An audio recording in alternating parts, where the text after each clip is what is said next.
दुनिया में जियल मुश्किल भइल, अब जख्मी दिल के फील भइल। दुनिया में जियल मुश्किल भइल, अब जख्मी दिल के फील भइल।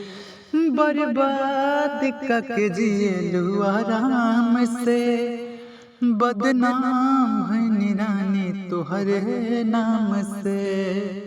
बर्बाद कके जियलू आराम से, बदनाम है रानी तोरे नाम से। अरे डेग डेग काट बोआइल, नामुमकिन बा पाँव धइल। अपने खास देखल ना चाहे, प्यार के दुश्मन लोग भइल। हो डेग डेग काट बोआइल, नामुमकिन बा पाँव धइल।